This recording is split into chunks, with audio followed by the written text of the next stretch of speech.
Hi everyone, my name is Brittany Pham. I'm an HCM consultant here at The Groove, and I've been in the Workday practice for about 3.5 years now. Today I'll be highlighting the top 3 HCM features to come out of this release.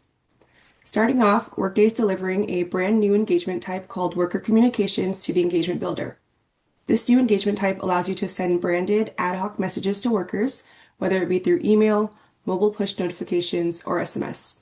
This can improve both the speed and efficiency of critical communications due to the features on the Engagement Builder dashboard.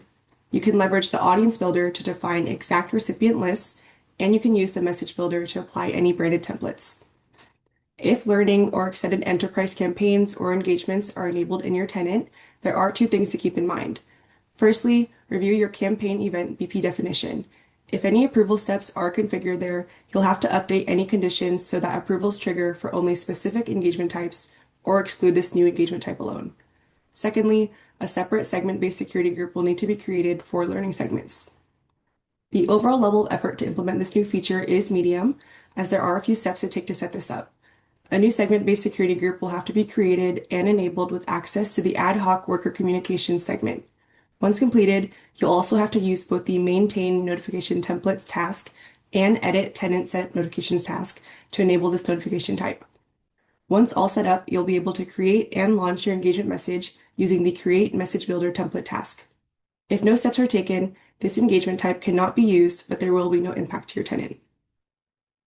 For our next feature, Workday is delivering new purgeable data types, or PDTs, that will enable you to permanently remove worker documents, attachments, and comments for both active and terminated workers.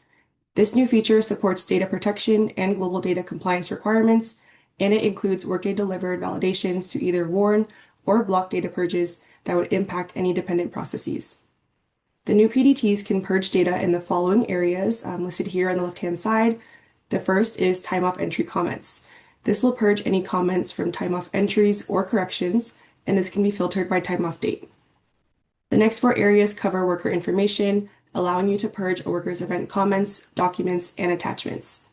There are also bypassable validations that prevent any of these items from being purged if part of an in-progress event. It is important to note that these PDTs currently purge all of the worker's comments, documents, and/or attachments entered through the events, and this cannot be undone. For example, if choosing to purge worker comments, the PDT will purge all of a worker's comments tied to that event. With this release, specific items cannot be selected during the purge, but Workday does hope to address this in a future release. The overall level of effort here is low, as these PDTs can be enabled by creating a new purge plan or updating an existing purge plan. If no action is taken, this new feature will not display in your tenant, and you will continue to retain any worker documents, attachments, and comments based on your current policy. Lastly, Workday is removing the feature opt-out option for the new change job user experience.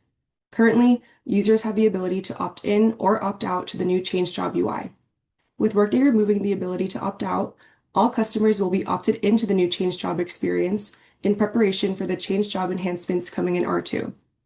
This means that administrators will now have the ability to configure templates for more change job scenarios, including change contract contingent worker, change job, change location, or request transfer.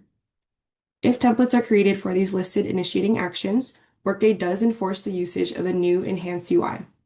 However, if using the Start Job Change Initiating Action, which is not listed here, you will be able to select either the legacy UI or the new enhanced UI for the time being. This feature is automatically available, but Workday recommends reviewing and configuring your change job templates as needed and in preparation for R2. If you are already opted into this feature, you'll experience no changes to the Maintain Job Change Templates task. However, if you are currently opted out, you will see the changes to the task in your tenant. If you choose not to take action and create templates, Workday will continue to use the legacy UI for all initiating actions. This is expected to change in R2, however, and I'll hand it over to Lauren to speak more about the upcoming enhancements to the change job process.